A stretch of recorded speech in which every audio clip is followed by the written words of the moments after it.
Alhamdulillah, alhamdulillahi rabbil alamin, wa bihi nasta'inu ala umurid dunya waddin, wassalatu wassalamu ala ashrafil anbiya'i wal mursalin, sayyidina wa habibina wa syafi'ina wa maulana Muhammadin sallallahu alaihi wasallam wa ala alihi wa ashabihi wa man tabi'ahum bi ihsanin ila yaumiddin, amma ba'. فقال الله تعالى في القرآن الكريم: أعوذ بالله من الشيطان الرجيم يا أيها الذين آمنوا اتقوا الله ولتنظر نفس ما قدمت لغد واتقوا الله إن الله خبير بما تعملون. صدق الله العظيم وصدق رسوله الكريم. أيها الحاضرين إخوة الإسلام رحمني ورحمكم الله. Jamaah salat Fardhu Zuhur Masjid Asy-Syifa Rumah Sakit Tugurejo Provinsi Jawa Tengah yang dirahmati oleh Allah, Bapak Direktur, Bapak Wakil Direktur, pimpinan dan karyawan serta para dokter di tempat ini. Alhamdulillah, summa alhamdulillah, tidak henti-hentinya kita bersyukur hanya kepada Allah yang hingga saat ini masih memberikan nikmat iman, nikmat Islam, dan nikmat berada di dalam ketaatan. Semoga semua amal soleh kita diterima oleh Allah Subhanahu wa taala. Semoga istighfar dan taubat kita diterima oleh Allah taala. Semoga kita ini diwafatkan dalam keadaan husnul khatimah, dikumpulkan bersama keluarga kita, kedua orang tua kita, para masyayikh kita, para alim ulama kita, para keturunan kita, bersama Kanjeng Nabi sallallahu alaihi wasallam di surga Firdaus tanpa hisab dan tanpa adab. Amin Allahumma amin. Bersyukur alhamdulillah kita masih diberi kemudahan, lisan ini diberi keringanan untuk senantiasa memuji dan memuja Allah, bersolawat kepada Nabi Muhammad sallallahu alaihi wasallam sebagai pertanda cinta kita kepada Allah dan Nabi-Nya. Karena semakin cinta seorang hamba kepada Allah dan Nabi-Nya, lisannya itu selalu menyebut nama-namanya. Jadi tanda kalau kita ini kurang cintanya sama Allah dan Nabi, mesti zikirnya sedikit. Jadi kalau zikirnya itu yang disebut itu selain Allah dan Nabi-Nya, itu berarti cintanya berkurang. Tapi kalau nyebut asma Allahnya banyak, nyebut itu Kanjeng Nabi alaihi salatu wasallam dalam salawat-salawatnya, maka menunjukkan dia itu cinta sama Allah dan Nabi-Nya. Kan jelas ya, Allah dan malaikat aja berselawat kepada Nabi Muhammad sallallahu. Bukankah Allah Ta'ala katakan innallaha wa malaikatahu yusholluna 'alan nabi. Sesungguhnya Allah dan para malaikat jumlahnya banyak, itu senantiasa itu pakai fi'il mudhari, yusholluna 'alan nabi, senantiasa bersolawat kepada Nabi. Lah kalau Allah dan malaikat aja senantiasa bersolawat, lah terus kita pripun lagi? Makanya ada sahabat datang kepada Kanjeng Nabi alaihi salatu wasallam, ya Rasul, bagaimana kalau saya menjadikan sepertiga zikir saya adalah selawat kepadamu, tambah lagi. Bagaimana kalau selawat saya separuhnya buat engkau ya Rasulullah, tambah lagi. Bagaimana kalau selawat saya 2/3 Rasul, tambah lagi. Ya sudah ya Rasul, ku jadikan semua zikirku kepada Allah adalah berselawat kepadamu. Lalu apa kata Nabi? Semoga dengan selawatmu engkau akan diberkahi, diberi kemudahan dan bersama orang yang kau cintai. Sallu ala Muhammad. Makanya bukti cinta itu banyak selawat daripada gosip gibahin orang, ya kan? Daripada bicara kekurangan orang, banyak selawat. Jangan ngaku cinta kalian Kanjeng Nabi, selawatnya sithik. Tur merasa alim. Ngaten ya, itu baru selawatnya, belum menjalankan perintah-perintah dan sunnah-sunnahnya. Ngaten nanti kalau dua-duanya bisa dikerjakan sempurna itu cinta kita sama Nabi SAW. Semoga kita ini dimasukkan dalam surganya Nabi SAW. Amin Allahumma amin. Baik, kita akan lanjutkan kembali. Kullu ma'rufin shadaqatun. Segala perbuatan baik itu adalah sedekah. Ini bagian yang kedua. Kita akan membicarakan segala kebaikan, perbuatan ma'ruf itu adalah sedekah. Dan untuk membantu kita, sebagaimana pertemuan yang lalu, karena di kitab syarah ini tidak banyak yang dijelaskan oleh penulis kitab ini ya, yang mentafsir Kitabul Jami ini, Syekh Abdullah bin Shalih Fauzan, tidak banyak, maka butuh versi ulama yang lebih salaf, ulama yang lebih terdahulu, Imam Nawawi dalam kitab Riyadhus Shalihinnya. Maka nanti kita akan berbicara yang disebut al-ma'rufu, yang namanya kebaikan itu apa saja menurut Imam Nawawi. Dan Imam Nawawi kalau berpendapat tidak menurut pribadinya, mesti dalil. Lah maka Imam Nawawi kemarin kita udah dengar yang saya yakin panjenengan lupa itu loh. Lupa dah. Pekannya lu lupa. Yang nyatat aja lupa, apalagi yang enggak nyatat. Oh pemene sing teko turu tambah lupa itu. Tapi insya Allah dapat pahala ngatan. Amin Allahumma amin. Sing ngantuk-ngantuk itu insya Allah barokahnya orang ngantuk dalam pengajian, insya Allah dapat pahala. Walaupun kadang-kadang malaikat mungkin dalam hatinya ngomong ini, iki hamba Allah 1 kilo me tak catet amale tapi yo apa jeneng rodok-rodok keset ya tapi deknen wis duwe niat, sudah duduk majelis ilmu ya kan, majelisnya Allah dan Kanjeng Nabi tak catet toh kan to, minimal pinten 10 ya kan, satu amal kebaikan dibalas berapa? 10. Itu kata Kanjeng Nabi dalam hadis sahih Muslim, al hasanatu falahu asyru amsalihha, satu kebaikan dilipat gandakan 10. Nah maka yang ngantuk yang tidur dapat 10, tapi kalau ngorok ganggu sebelahnya kurang, ganggu sebelahnya gitu. Makanya kalau yang serius insya Allah dapat pahalanya unlimited, tidak terhingga. Amin Allahumma amin. Apalagi niki bulan Rajab. Bulan Rajab ini kata Kanjeng Nabi, kullu amalin yudha'af lahullah, yudha'afullah. Setiap amal, kullu amalin di bulan Rajab ini yudha'afullah. Yudha'afullah itu maksud dilipat gandakan oleh Allah. Unlimited. Mana dalilnya Ustadz? Dalam hadis yang diriwayatkan oleh Imam Muslim. Al hasanatu falahu asyru amsalihha ila sab'imatin dhi'fin ila ad'afin katsiratin. Satu kebaikan itu dilipat gandakan 10 kali hingga 700 kali hingga hitungan yang tak terhingga. Ternyata hitungan tak terhingga ini di waktu-waktu tertentu. 1. Bulan Ramadan. 2. 4 bulan haram. 4 bulan haram itu berarti Dzulqa'dah, Dzulhijjah, Muharram, Rajab. Maka amal soleh yang dikerjakan hari ini itu pahalanya kata Kanjeng Nabi dan jumhur ulama dilipat gandakan dalam hitungan kita nggak tahu. Makanya masya Allah ini ngaji kita di bulan ini pahalanya bukan 1, bukan 10, ila ad'afin katsira, sangat banyak. Maka disebut unlimited, nggak ada batas. Jimaknya Anda tahu jima? Yang bujang sabar, yang beribadah sama istrinya pahalanya banyak. Masya Allah. Maka bulan Rajab nih bulan rajin-rajin ketemu bojo nih, pahalanya akeh. Ya akeh nih. Sing lagi absen ya sabar, yang bujang banyak istighfar. Semoga nanti ditemukan bojone ya. Sing sudah duwe siji ojo nambah meneh. Alhamdulillah. Entek kesik wae ning sijine. Ya ini pahalanya banyak. Sedekah hari ini itu ndak 10 pahalanya.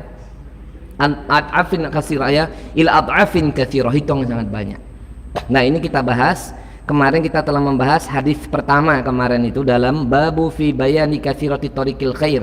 Bab penjelasan banyaknya jalan-jalan kebaikan. Kemarin kita udah bahas tuh.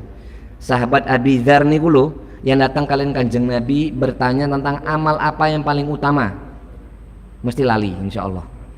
Saya kelingan soalnya. Nek gurunya lali ya muridnya apa meneh kan ngoten ya.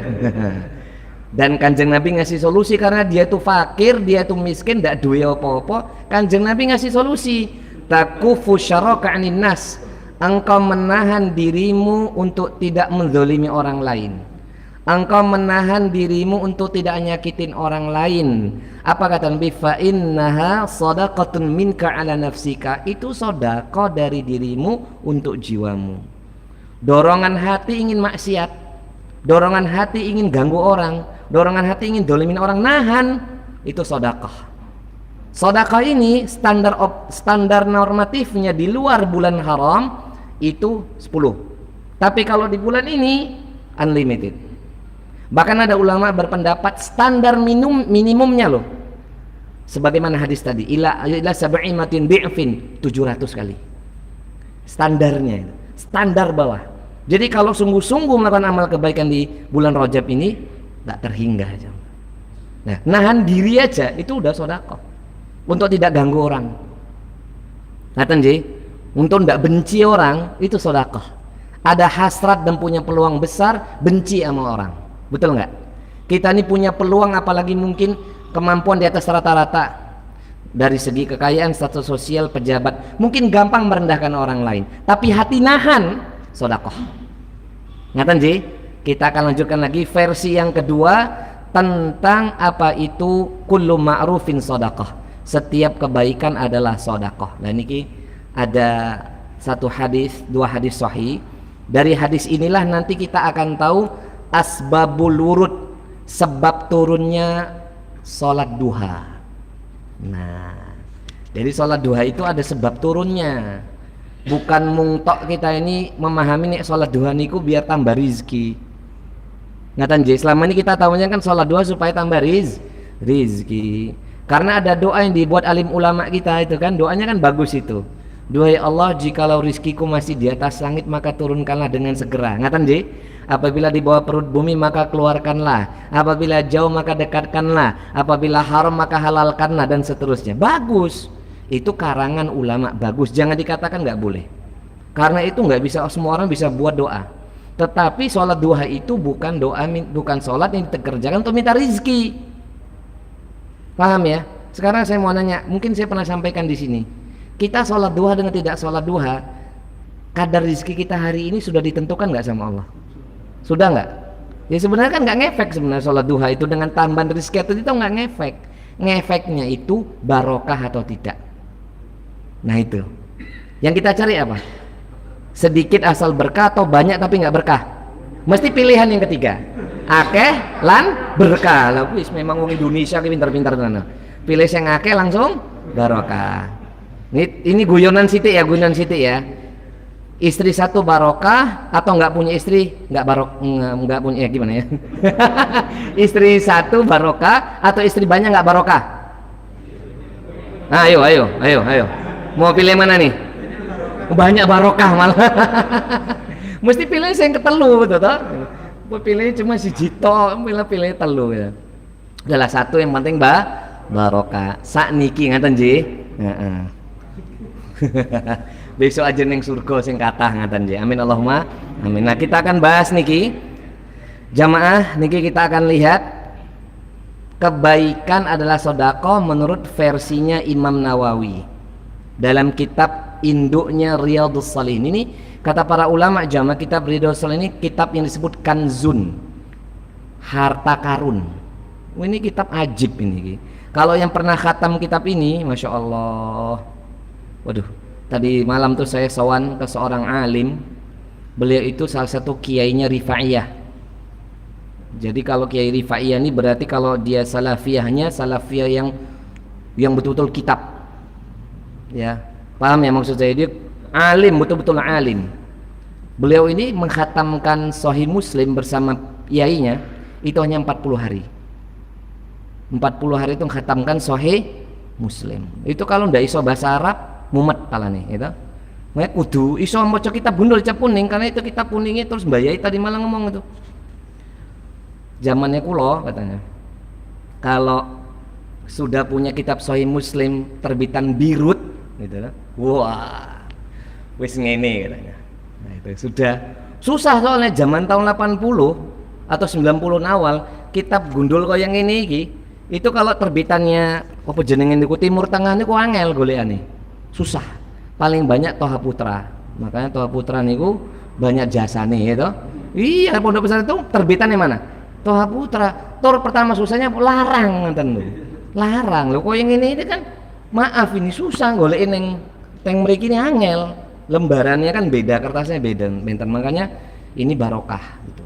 Nah itu Mbak Yai itu ngomongin tetap keberkahan ilmu itu dari lihat kitab-kitab sebelumnya. Nah Sahih Muslim itu tetap dong setelah Sahih Bukhari itu nomor 2 toh.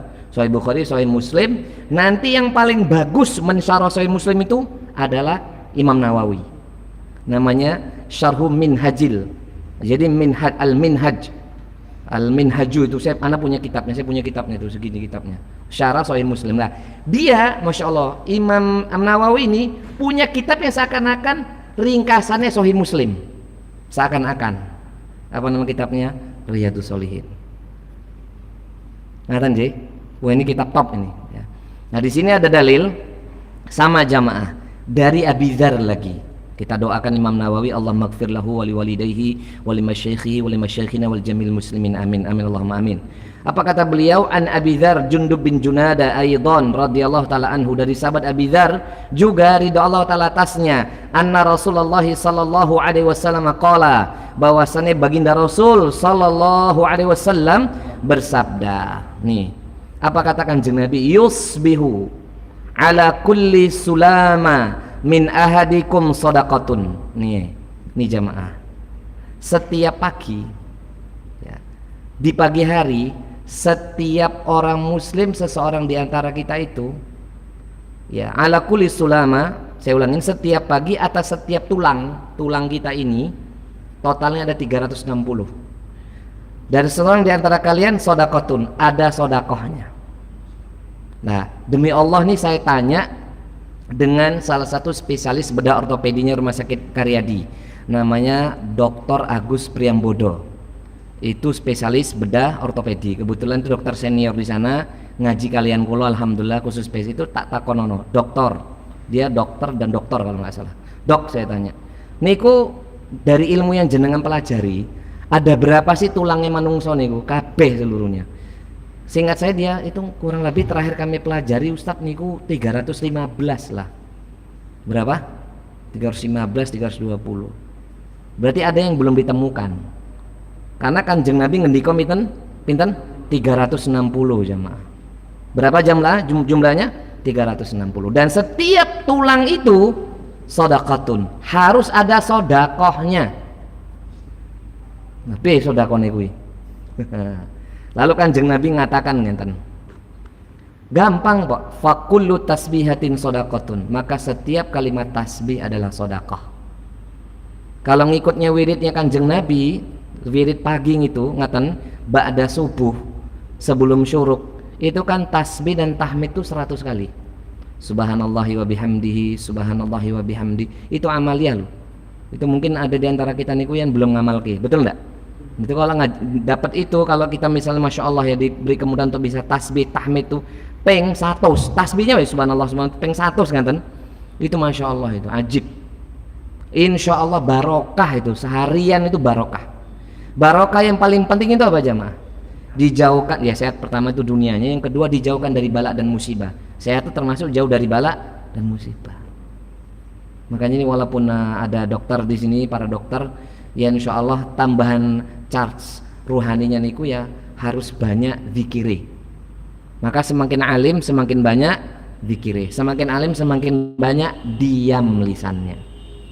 Ngatan Ji? Nah, itu setiap tasbih adalah sedekah, wa kullu tahmidatin shadaqatun. Dan setiap kalimat tahmid sedekah. Kanjeng Nabi ngajari 2 tasbih dan tahmid. Subhanallah wa bihamdi peng 100, subhanallah wa bihamdihi subhanallahil azim. Pernah dengar kan?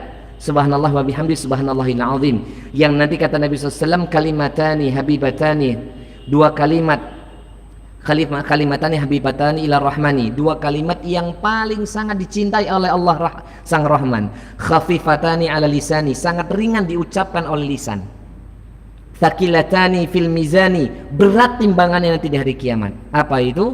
Subhanallahi wa bihamdihi subhanallahil azim. Itu dibaca jamaah.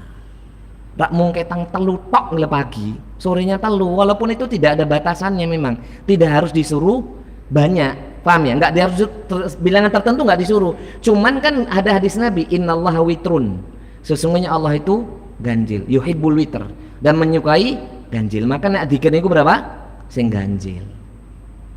Ngaten Ji? Ganjil. Ya, jadi kok subhanallah bihamdi subhanallahil azim, subhanallah ganjil aja. Satu yang penting dikerjakan. Misalnya tadi nggak dikerjakan, sekarang ngerjakan. Insya Allah itu sedekah, kan qadha. Boleh nggak mengqadha satu amal sunnah? Boleh mengqadha amal sunnah, boleh. Nabi itu pernah itu mengqadha salat fardu zuhur, ba'da zuhur 2 rakaat, itu diqadha ba'dal asar. Itu ada dalam kitab fikih Bulughul Maram. Jadi kan Nabi niku pernah nggak salat ba'diyah zuhur karena kecapean, terus diqadha ba'dal asar. Ditanya sama Ibunda Aisyah, ya Rasul, apa niki ono syariat baru toh, ono salat sunnah ba'dal asar? Maka Nabi mengatakan, aku tadi itu kelelahan wahai Aisyah, sampai lelahnya ndak salat sunnah ba'da duhur, maka aku qadha ba'da asar. Dan ini jadi dalil bolehnya kita mengqadha salat qobliyah subuh setelah salat subuh. Boleh. Dengan catatan sudah terbiasa. Ngaten nggih? Kalau nggak terbiasa, masa habis sholat subuh qadha terus ba'da subuh? Iki ngawur namanya. Nanti sholat sunnah ba'da subuh. Ngaten nggih? Jadi jangan salahkan ada orang yang sholat sunnah ba'da subuh, jangan mas ini bid'ah mas, jangan kayak gitu. Ya. Nanti yang ngomong bid'ah malah ketok bodoh nih kita toh. Karena memang ada orang sholat sunnah ba'da subuh itu dia qadha qobliyah subuh. Wong Kanjeng Nabi loh jamaah, nggak sholat malam niku. Nggak sholat malam karena kecapean itu diqadha waktu duha kok. Pernah dengar kan? Jumlah rakaatnya 12 rakaat. Pernah dengar? Belum. Alhamdulillah turu kabeh kene. Itu kan Nabi qadha itu. 12 rakaat. Itu Nabi.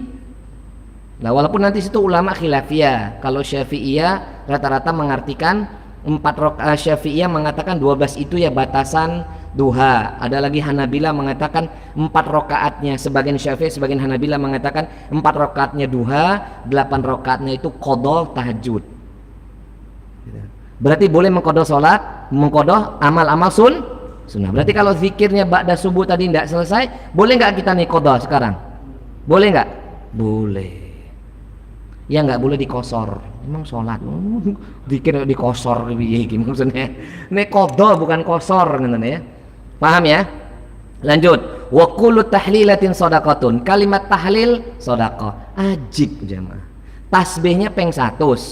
Tahmidnya peng 100. Tahlilnya peng 100 wis pira? 300. Apa kalimat tahlil yang diajarkan Kanjeng Nabi kalau setiap pagi? La ilaha illallah wahdahu la syarika lah, lahul mulku wa lahul hamdu wa huwa ala kulli syai'in qadir. Wa fi riwayatin ada yuhyi wa yumitnya. La ilaha illallah wahdahu la syarika lah, lahul mulku wa lahul hamdu wa huwa yumitu wa huwa ala kulli syai'in qadir. Peng 100. Itu kalau dikerjakan ning Indonesia kota abot. Siji wis mantap ngono. Saya yakin yang jenengan sudah ngamalke jarang ono sing bisa 100 gitu ta. Dan ini adalah zikir yang paling favorit kalau saya sedang tawaf. Kalau sedang tawaf ba'da subuh niku, habis subuh itu kan zikir paginya niku, wirid yang diajari Kanjeng Nabi dan ulama-ulama Ahlus Sunnah wal Jamaah, terutama Imam Nawawi dalam kitab Adzkar Nawawi, tak baca ketika tawaf. Selesai jamaah. Alhamdulillah. Tapi ojo kenceng-kenceng jalane. Golek iso rada ado ya. Jadi biar zikirnya niku bisa peng total bisa 1000-an lebih iki. Dari asbahna wa asbahal mulku dimaca kabeh. Sampai sholawatnya peng 10, sholawatnya kurang bertambah sholawat meneh set bar orang habis subuh malah turun neng hotel. Ini besok kalau kita ke tanah suci ya tak ajarkan, amin Allahumma amin, biar barokah ya. Nanti neng raudhah pi caranya biar kalau bisa ke raudhah itu dapat di depan mimbarnya Rasul, ada caranya, jangan nyerobot wonten carane wis melu ustate selamat insyaallah kesono maksudnya neng raudhah ya. Mau sholat di saf pertama Masjid Nabawi ada caranya. Masa sholat neng Masjidil Haram safnya paling belakang pelataran. Wes ngomong kita neng masjid ya saf pertama wonten carane. Semoga kita diberi kemudahan oleh Allah Ta'ala, amin Allahumma amin. Sudah tasbih, sudah tahmid, sudah tahlil, wa kullu takbiratin shadaqatun. Dan setiap kalimat takbir sedekah. Paling enak loh jamaah. Jenengan niku ya, kayak saya kan di Gunung Pati ya. Gunung Pati itu banyak dikiri. Kan Kanjeng Nabi ngendika, kalau jalanan turun subhanallah. Kalau jalanan naik Allahu Akbar. Lah jenengan itu naik turun tangga tuh banyak sekali dikirnya. Bener, nanti turun nih liftnya. Subhanallah, subhanallah, subhanallah, subhanallah, subhanallah. Dikir tok aku sedekah. Apa meneh iki bulan Rajab.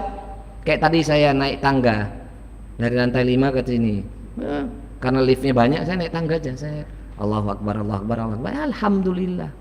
Tapi kalau nanti tiba-tiba lewat mbak-mbaknya saya ngayu, masya Allah, alhamdulillah, itu sudah memuji lagi itu. Tapi sekali tok mandangnya wujud terus-terusan. Ya mana nih saya mau lali mas ya. Terus lagi, wa amrun bil ma'ruf fi shadaqah. Tuh, memerintahkan orang berbuat baik adalah sedekah. Paling banyak itu amal soleh itu bapak-bapak neng omah. Kalau enggak kalah kalian bojone. Bangunkan sholat malam, bangunkan sholat subuh, bangunkan anaknya, itu amar ma'ruf no kan? Sedekah. Tapi masalahnya kadang-kadang kita yang dibanguni. Berarti yang dapat pahala siapa? Bojone dah. Mas tangi mas subuh. Oh shit deh. Bangun jam 6. Wis syuruk. Usolli bukan fardu subuhi, usolli sunatan syuruk rakaat ini. Lagi itu bukan sholat subuh lagi. Kalau dengan catatan dia itu ndak begadang. Kalau dia begadang itu bukan sholat subuh, ndak asal sholat subuh nih.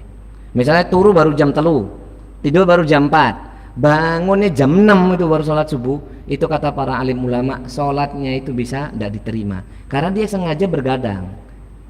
Paham ini? Tapi kalau memang tidurnya sudah malam, bangunnya siang itu bonus. Ngatan ya? Dia bangun ya sekali-kali. Tapi jangan nanti bangun tahayat apa dulu? Syukur wudu tahajud ya subuhnya belakangan. Nggak boleh. Jadi subuhnya dulu dikerjakan. Paham ya? Ngatan. Terus lanjut. Wa nahyun 'anil munkari shadaqah. Mencegah orang berbuat mungkar itu sedekah. Nah itu adalah banyak sekali yang bisa kita kerjakan, dan Nabi mengatakan wa yujzi'u min dzalika rak'atani yarka'uhuma min ad-duha, rawahu Muslim. Dan semua itu dapat terpenuhi ketika engkau mengerjakan 2 rakaat di waktu duha. Jadi 2 rakaat di waktu duha itu menjadi bahasanya itu ban serep. Nah, paham ya? Coba, terus ulama menafsirkan kenapa sholat duha 2 rakaat di waktu duha itu seakan-akan jadi ban serep. Benar, karena satu-satunya amal ibadah yang menggerakkan seluruh jasad kita hanya sholat. Betul apa enggak? Coba perhatikan, sholat itu gerak enggak seluruh tubuhnya? Tulang-tulangnya bergerak enggak? Kalau zikir yang paling bergerak cuma tulang rahang sama ini, sama jari-jari. Tapi kalau sholat kullu sulama, setiap tulang itu bergerak. Maka 2 rakaat di waktu duha itu seakan-akan jadi serap. Ngaten Ji? Jadi kalau sudah panjenengan ngawali sebelum berangkat kerja atau sampai di kantor, boleh nggak itu sholat duha dulu? Boleh ya, diizin sama atasan ya. Sholat duha misalnya neng musola kantor ya, pateng meriki. Tapi kalau di sini nanti baliknya suwi gitu Kayak balik suwi nih, tekan kene iki balik suwi. Mending musola kantor sholat nggak apa-apa. Atau misalnya, tapi izin dulu ya sama atasan supaya nggak salah. Kalau dokter kan nggak perlu kan praktek. Ya. Kalau yang karyawan mohon maaf. Misalnya dari rumah, masuk jam pinten toh Pak? Teng mriki? Jam 7. Ndak iso kayak jenengan susu-susu duhanya neng kene. Ya duha kan tidak harus jam 8 jamaah. Kalau hadis Nabi itu kan jelas, sholat duha itu kata Kanjeng Nabi dalam kitab Bulughul Maram itu dikerjakan ketika anak onta itu bangkit dari tempat duduknya karena kena terik matahari. Itu waktu terbaik sholat duha. Kira-kira jam berapa? Kalau matahari lagi tinggi-tingginya jam 10, jam setengah 11 ya. Wis matang wih. Jam sak mono ngaten itu jam terbaik. Cuman pas jam segitu jenengan lagi akeh pasien nih.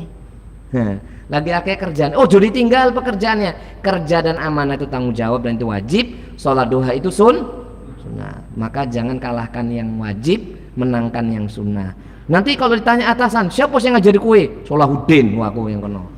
Kalau aku yang ngajari orang ngono loh jamaah. Ngajarin itu kewajibannya dulu yang ditegakkan, baru yang sunnah ngaten. Itu kebaikan menurut versi sinten? Imam Nawawi. Berarti sholat duha itu menjadi apa? Solusi. Solutif atau solusi? Nah ini terakhir. Habis ini kita boleh kembali ke tempat masing-masing. Nah, ini jamaah ada satu hal yang semoga ini ada kaitannya dengan hadis-hadis berikutnya. Ya, ini juga di hadis yang ke-10. Di hadis ke-10 kemarin kan hadis ke-9, hadis ke-10 sama seperti kitab Riyadhus Shalihin. Tak bacakan ya. Mudah-mudahan Allah Ta'ala ridho sama kita. Amin Allahumma amin. Di sini dari sahabat Abi Dzar lagi-lagi Abi Dzar. Pokoknya jamaah anak kita mau ngerti sahabat yang paling getol ingin melakukan amal kebaikan berupa hal yang ma'ruf dan sedekah itu Abi Dzar. Karena deknen pengen sugih, pengen seperti sahabat yang kaya, tapi dia ndak bisa. Maka dia ingin cari cara yang lain supaya bisa bersedekah. Abi Dzar itu. Maka jangan pernah kecil hati. Kalau kita bukan orang kaya, masih banyak yang bisa kita sedekahkan. Amin Allahumma amin. Udah kita maaf ya, bukan kita ya kono ning jobo. Ngapunten, wis miskin kemelinti ngono. sudah miskin itu tidak punya niat ingin bersodakoh, kan eman-eman hidupnya. Maka bagi yang kaya atau lebih dari cukup, ditambah hartanya buat jadi sodakoh, amal solin jadi sodakoh. Tak bacakan. Ini sama nih, kalau ini hadis ke 121, kalau ini hadis ke 1472. Dari sahabat Abi Dzar Jundub bin Junada radhiyallahu taala anhu qala Rasulullah sallallahu alaihi wasallam, bersabdalah Kanjeng Nabi sallallahu alaihi wasallam, la tahqiranna minal ma'rufi syai'an, janganlah engkau atau kita menyepelekan kebaikan sekecil apapun. Tuh jemaah, itu kata Kanjeng Nabi, jangan pernah meremehkan kebaikan sekecil apapun. Kenapa? Walau antal akhaka bi wajhin talqin, sekalipun tatkala kamu berjumpa dengan saudaramu sesama muslim dengan wajah yang manis, maka ketemu saudara ini ku mbok yo senyum. Kita nih kalau sudah ngaji, tambah ilmu, tambah iman, harus lebih supel, lebih ramah. Jangan kalau sudah mondok, sudah ngaji, kok habis ngaji kok wajahnya makin mengkeret kayak jeruk purut gitu loh. Kalau orang ngaji terusnya wajahnya lebih apa ya, sumringah ngaten dulu jemaah. Kalau orang yang ngaji kan ngaten, ciri-ciri waliullah itu wajahnya tuh selalu tersenyum, tidak cemberut. Apa iki? Ini boten ngalim niki. Nek waliullah itu selalu tersenyum. Coba datangkan satu riwayat kalau Nabi itu setiap hari itu cemberut. Nggak ada jemaah. Nabi itu senyum terus kok. Yang kita tiru sinten? Kanjeng Nabi napa manusia dinten niki? Hari ini apa Kanjeng Nabi? Kanjeng Nabi, kenapa sih kalau kita ketemu teman kantor tuh di masjid, buat senyum? Sekalipun itu orang alim justru harus kasih contoh sama murid-muridnya. Ngaten ji? Hafal Quran aja boten. Hafal hadis apa meneh? Sudah merasa paling ngalim, terus nggak ada senyumnya sama orang yang di bawahnya. Lah niki mau sodako dari yang mana? Senyum aja lah, senyumin. Disakitin, senyumin aja kan, senyum aja sudah. Yang luar biasanya kalau ketemu orang lain nggak senyum, kalau baca handphone, baca WhatsApp senyum-senyum. Ada apa ini, curiga gue? Ini senyum-senyum. Ketemu orang, nggak boleh gitu. Ya, orang yang alim, orang yang bertakwa, ciri-ciri waliullah senyum. Dan senyumnya nggak boleh pilih-pilih ya, nggak boleh pilih-pilih. Sama mbak-mbak senyum, sama Pak Direktur senyum, Wadir senyum, sama yang lain nih, apa? Astagfirullahalazim, nggak boleh gitu ya. Senyum aja, senyum sudah. Itu sodako. Sekali senyum lihat orang yang satu sodako, berapa orang ratus yang dipertemukan oleh kita senyum sama mereka, berapa ratus sodakonya. Itu kalau di luar bulan Rajab itu hanya 10 maksimum pahalanya. Sekarang unlimited. Senyumin aja, senyum. Lihat orang yang maaf mungkin nggak suka sama kita, ya senyumin aja. Yang nyepele kita, ya senyumin aja. Ngaten ya? Ya. Coba kalau orang senyum tuh awet muda aja. Iya. Kalau orang cemberut ketok tua. Senom tapi ketok tua ya. Yaitu nanti terpancarkan. Nah, kalau kata para alim ulama di kalangan salaf, di kalangan tabi'in, tabi'in, ya, katanya gini. La yu'rafu waliullah. Tidaklah seorang itu akan mengenal seorang wali Allah melainkan dia seorang wali. Jadi seorang wali akan mengenal itu adalah waliullah, justru dia harus wali dulu. Paham maksud saya? Orang itu nggak akan dikenali sebagai waliullah kalau yang menilai itu bukan waliullah. Maka hanya yang satu chemistry bisa menilai orang ini alim apa tidak. Dan itu bisa terpancar bukan karena bisa baca kitab, bukan karena gelarnya, tapi akhlaknya. Dan akhlak itu dari pancaran wajah, tapi nggak harus glowing gitu ya, nggak harus cing, enggak. Senyum dari sorotan mata itu kelihatan jemaah, ngormatin orang. Ngaten ji? Mungkin ini dulu, insya Allah nih materi kita kalau tak baca kabeh niki ya ora barbar engko nanti iki. Karena versinya Imam Nawawi tentang sodakoh itu, kebaikanlah sodakoh itu banyak ya. Makanya saya tutup closing statementnya adalah jaga itu zikir pagi, wirid pagi niku dijaga, wirid ba'dal asar itu dijaga. Ndak selesai ba'dal asar boleh diqadha ba'dal maghrib, selesaikan. Karena kata para ulama ahlu sunnati wal jamaah, wirid pagi dan wirid sore niku yang diajarkan Kanjeng Nabi dan para alim ulama itu namanya hisnul muslim. Hisnul muslim itu maknanya apa? Perisai bagi seorang muslim. Ngaten ji?